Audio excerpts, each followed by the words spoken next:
Can speech therapy help with dyslexia? I'm Kayla Chaco, a speech-language pathologist in San Diego, California, and I'm here to answer your questions. So, what is dyslexia?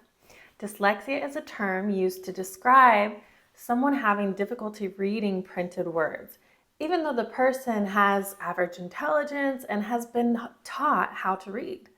The difficulty is often caused by the phonological component of language, which is the aspect of language that dictates how sounds go together to create meaningful words. A common misconception is that dyslexia is simply when someone reverses letters when reading. While this can be a characteristic of dyslexia, it's really far from the entire picture. Dyslexia greatly impacts reading comprehension.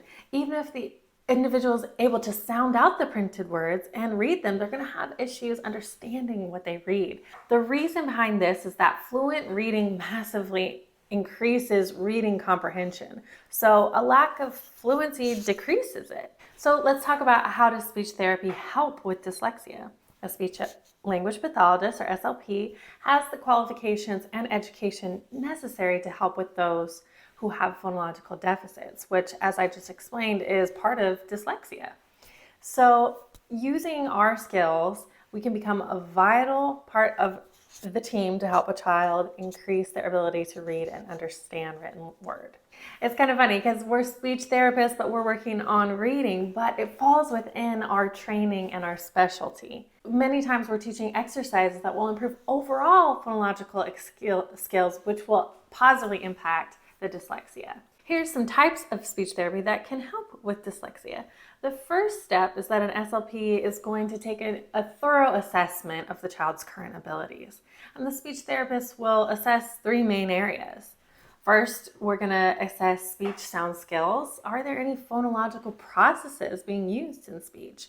Then we're going to look into phonological awareness skills. How does the individual handle tasks such as rhyming, segmenting, and blending? I know I'm getting really technical out there. Overall, language skills is the third area that we're going to look at. How do they score on receptive and expressive language tests? We need to get the full picture of what's going on to help the child to the best of our ability. I hope that this video was beneficial for you. If you or someone in your life has dyslexia, you may not have thought of a speech-language pathologist as being the person to help with this disorder, but this is true. We have these qualifications, and many of us like to specialize in it and work really hard with lots of people with dyslexia and get really, really good at those techniques. Thanks for watching. Please like, subscribe, and share. Post a comment and let me know what you've learned or experienced about dyslexia. I'd love to hear about your experience and your knowledge. Thanks for watching. I'm Kayla. Happy talking. Bye-bye.